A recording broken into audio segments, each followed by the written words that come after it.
రాకాలోకంకి స్వాగతం. ఈ కంటెంట్ మీకు నచ్చినట్టయితే లైక్ చేయండి, మీ బంధుమిత్రులకి షేర్ చేయండి. ఇప్పటి వరకు సబ్స్క్రైబ్ చేసుకోకపోతే సబ్స్క్రైబ్ బటన్ని నొక్కండి, అదేవిధంగా బెల్ ఐకాన్ని కూడా తప్పనిసరిగా నొక్కండి. జై హింద్ మిత్రులారా. హిందీలో ఒక చాలా ఫేమస్ పాట ఉంది, కహీపే నిగాహే కహీపే నిషానా. అంటే చూపు ఎటో ఒకవైపు ఉన్నట్టుగా ఉంది, కానీ దృష్టి వేరే వైపు ఉంది, ధ్యాస వేరే వైపు ఉంది, టార్గెట్ వేరేది. సరిగ్గా పార్లమెంట్లో ఫిబ్రవరి 2వ తారీఖున విపక్ష నేత రాహుల్ గాంధీ చేసినటువంటి ప్రసంగం, ఆయన లేవనెత్తినటువంటి అంశము అస్సలు సంబంధం లేనట్టుగా కనిపిస్తున్నా, చూపు ఒకవైపు ఉన్నట్టుగా కనిపిస్తున్నా, టార్గెట్ వేరేది. ఇది పార్లమెంట్ డిబేట్ ఏదైతే జరిగిందో, పార్లమెంట్లో వాస్తవానికి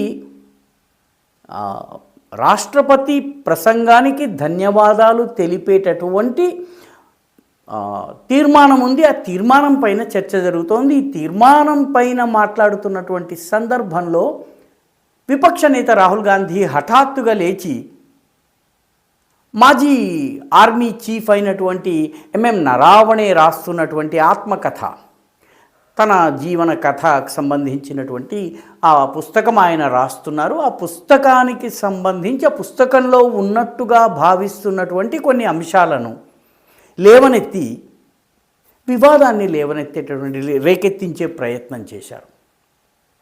వాస్తవానికి ఎంఎం నరావణే రాసినటువంటి పుస్తకం ఇంకా బజార్లోకి రాలేదు. ఎందుకంటే బజార్లోకి రావడానికి ముందు, ఆ పుస్తకం విడుదల కావడానికి ముందు ఆర్మీ చీఫ్ కానీ, ఆర్మీలోని ఉన్నతాధికారులు కానీ పుస్తకాలు రాసేటట్లయితే ఆ పుస్తకాలను రక్షణ మంత్రిత్వ శాఖ ఆమోదించవలసి ఉంటుంది. ఆమోదించిన తరువాతే దాన్ని విడుదల చేస్తారు. కాబట్టి ఎంఎం నరావణే పుస్తకం పూర్తి కాలేదు. ఇంకా దానిని అనుమతి రక్షణ మంత్రిత్వ శాఖ నుంచి రాలేదు. కానీ అందులో ఉన్నట్టుగా భావిస్తున్నటువంటి కొన్ని భాగాలు క్యారవాన్ అనేటటువంటి పత్రికలో ముద్రించారు. దీనిని రాహుల్ గాంధీ ప్రస్తావించి 2020లో గల్వాన్ యుద్ధం జరుగుతున్నటువంటి సమయంలో కైలాష్ రేంజ్ అనేటటువంటి చోట భారత మిలిటరీ చైనా మీద మెరుపు దాడి జరిపింది. ఈ దాడి జరిపే సమయంలో భారత ప్రభుత్వం సరైన ఆదేశాలు ఇవ్వలేదు, పిరికితనాన్ని ప్రదర్శించింది, ధైర్యం ప్రదర్శించలేదు అని చెప్పి రాహుల్ గాంధీ ఆరోపణ చేశారు. పైగాను ఈ మాట ఆర్మీ చీఫ్గా అప్పుడు పనిచేసినటువంటి ఎంఎం నరావణే అన్నట్టుగా, ఆయన పుస్తకంలో ఉన్నట్టుగా రాహుల్ గాంధీ చెప్పారు. పుస్తకం రాలేదు, పుస్తకానికి రక్షణ శాఖ అనుమతి లేదు, క్యారవాన్ పత్రికలో దానికి సంబంధించిన భాగాలుగా చెబుతున్నవి వచ్చాయి, అవి తనవేనని చెప్పి మాజీ ఆర్మీ చీఫ్ ఇప్పటి వరకు ధృవీకరించలేదు. కానీ రాహుల్ గాంధీ వీటిని పార్లమెంటులో హఠాత్తుగా లేవనెత్తారు. లేవనెత్తడమే కాకుండా భారతదేశము పిరికి ధోరణిని, రాజకీయ నాయకత్వం అంటే మోదీ, రాజ్నాథ్ సింగ్ వీళ్ళందరూ కూడాను పిరికితనాన్ని ప్రదర్శించారు, ఆర్మీకి సరైనటువంటి గైడెన్స్ ఇవ్వలేదు అని చెప్పి ఆయన ఆరోపించారు. ఆరోపణకి ఆధారం ఏంటి? క్యారవాన్లో ఉన్నటువంటి ఒక వ్యాసం, పుస్తకంలో భాగమని చెప్తున్నటువంటిది. ఆ భాగంలో ఏం రాసింది? ఈ కైలాష్ రేంజ్ దాడి జరిపే సమయంలో ఏం చెయ్యాలి, దాడి చేసినట్లయితే బాగుంటుందని చెప్పి ఎంఎం నరావణే అన్నట్టుగా, మీరు గనక దాడి చేయటం మంచిదని భావిస్తే ముందుకు వెళ్ళండి అని చెప్పి, జో ఉచిత హై వో కరో అని చెప్పి రక్షణ మంత్రిత్వ శాఖ, రక్షణ మంత్రి అయినటువంటి రాజ్నాథ్ సింగ్ ఆదేశాలు ఇచ్చినట్టుగా చెప్తున్నారు. దీని అర్థం జో ఉచిత హై, జో ఉచిత్ సంజే ఓ కరే, అంటే మీకు ఏది సరైనదని అనిపిస్తే అది చేయండి అంటే సైన్యానికి పూర్తి స్వేచ్ఛనిచ్చినట్టు అవుతుంది. కానీ వాస్తవానికి రాహుల్ గాంధీ ఇది పిరికితనం అని చెప్పి దీనికి ఒక వక్రీకృత వ్యాఖ్యానం చేయడానికి ఆయన ప్రయత్నించారు. కొంచెం వక్రీకరించి వ్యాఖ్యానం చేయడానికి ప్రయత్నించారు. జో ఉచిత్ సంజే ఓ కరే అంటే ఫీల్డ్లో ఉన్నటువంటి వాళ్ళు అక్కడి పరిస్థితుల ఆధారంగా ఏం చేస్తే మంచిదో ఆ రకంగా చెయ్యమన్నటువంటి ఆదేశం. కానీ ఇది పిరికిదనం అని చెప్పి ఆయన చెప్పారు. అంటే దీని మీద పార్లమెంట్లో చాలా రగడ జరిగింది. పార్లమెంట్లో ముఖ్యంగా పార్లమెంటరీ రూల్ 349 ఉంది. రాష్ట్రపతికి ధన్యవాదాలు తెలిపే తీర్మానంతో సంబంధం లేని విషయాన్ని లేవనెత్తకూడదన్నటువంటి విషయం వచ్చింది. అదేవిధంగా పుస్తకాన్ని, ఎటువంటి పుస్తకాన్ని కానీ రచనను కానీ సంబంధం లేని విషయానికి ఆధారంగా చెప్పకూడదని చెప్పి వచ్చింది. రాహుల్ గాంధీ దగ్గర ఉన్నటువంటి ఆధారాలు ఏవో బయట పెట్టండి అంటే నా దగ్గర పుస్తకం లేదు, నా దగ్గర కేవలం క్యారవాన్ మ్యాగజైన్ ఉందని చెప్పి ఆయన మ్యాగజైన్ చూపించడం అంటే రాహుల్ గాంధీ కనీస పార్లమెంటరీ ప్రొసీజర్ యొక్క అవగాహనను లేదన్నటువంటి, తనకు అవగాహన లేదన్న విషయాన్ని రుజువు చేశారు. ఆర్టికల్ 349 ప్రకారం దాన్ని ప్రస్తావించడానికి లేదు అక్కడ. అయినప్పటికీ ఈ సమయంలోనే రాహుల్ గాంధీ ఈ విషయాన్ని ఎందుకు లేవనెత్తారు? చాలామంది ఆర్టికల్ 349 పార్లమెంట్లో రగడ, నరావణే వాదన, అదేవిధంగా రక్షణ మంత్రి తన బాధ్యతను నెరవేర్చారా లేదా, లేకపోతే పిరికిదనాన్ని ప్రదర్శించారా, ఈ చర్చలోకి వెళ్ళారు. కానీ ఇప్పుడే ఎందుకు ఈ వార్త వచ్చింది? ఇప్పుడే ఎందుకు పార్లమెంట్లో రాహుల్ గాంధీ దీన్ని ప్రస్తావించారు? దీని అసలు లార్జర్ జియోపొలిటికల్ గేమ్ ఏదైతే ఉందో ఆ గేమ్ మీద చాలామందికి దృష్టి వెళ్ళలేదు. అసలు కథ ఏంటంటే, వాస్తవానికి రిపబ్లిక్ డే నాడు భారత రాష్ట్రపతి ద్రౌపది ముర్ముకి చైనా అధ్యక్షుడైనటువంటి షీ జిన్పింగ్ కంగ్రాచ్యులేషన్స్ చెబుతూ, అభినందనలు చెబుతూ, శుభాకాంక్షలు చెబుతూ సందేశాన్ని పంపించారు. చైనీస్ డ్రాగన్, భారతదేశపు ఐరావతము, ఈ రెండు గనక కలిసి నృత్యం చేసినట్టయితే ప్రపంచ శాంతి వస్తుంది. ఈ రకంగా చాలా అందమైనటువంటి కవితాత్మకమైన భాషలో ఆయన ఒక శుభాకాంక్షల సందేశాన్ని పంపారు.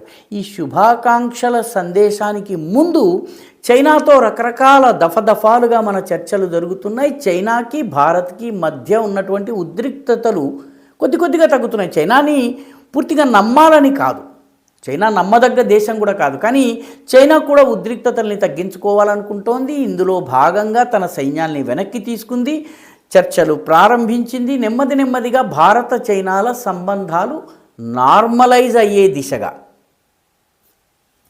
ప్రయత్నాలు ప్రారంభమయ్యాయి. అందులో కొనసాగింపుగానే షీ జిన్పింగ్ ఈ స్టేట్మెంట్ని పంపారు.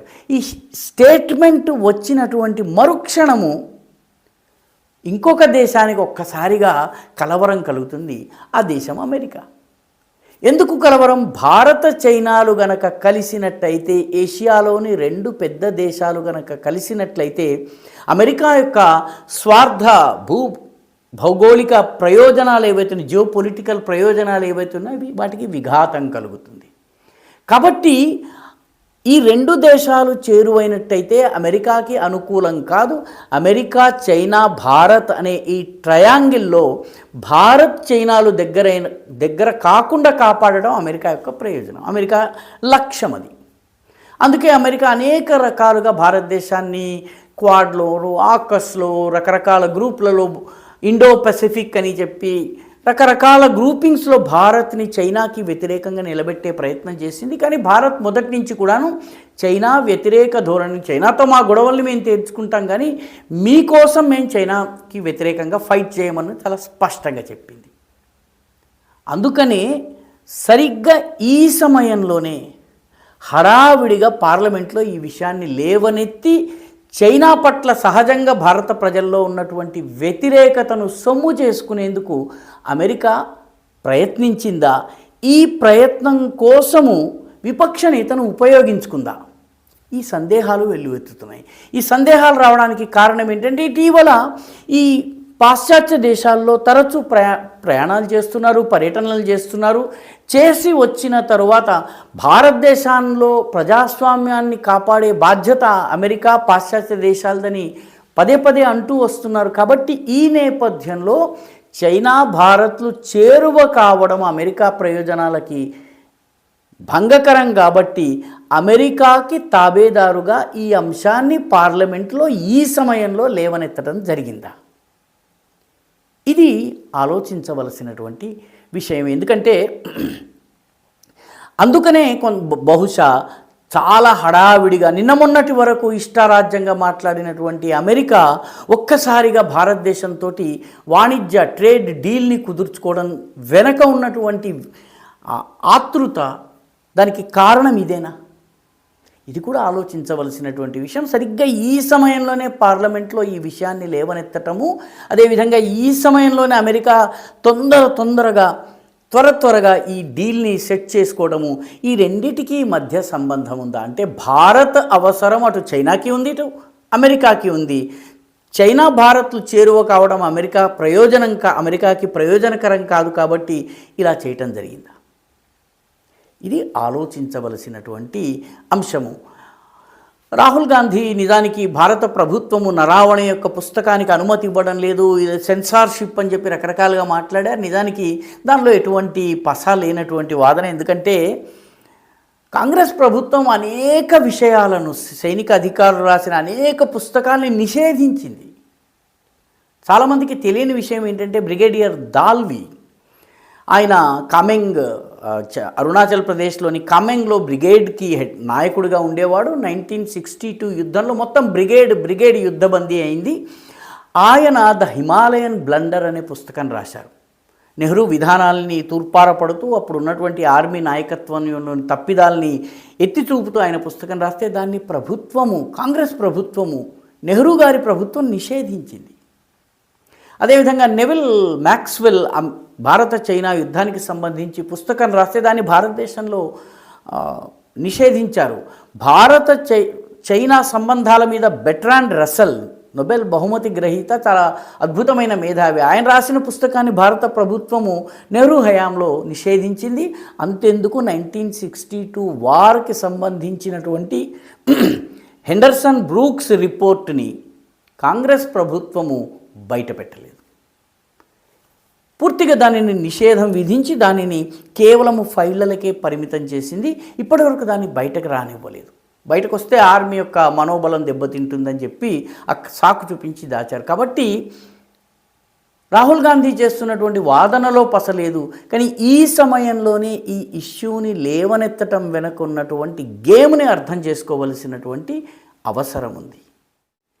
ఈ వీడియో మీకు నచ్చినట్టయితే లైక్ చేయండి, షేర్ చేయండి, ఈ ఛానల్కు సబ్స్క్రైబ్ చేయండి. మీ అభిప్రాయాన్ని కమెంట్ల రూపంలో తప్పనిసరిగా పంపించండి.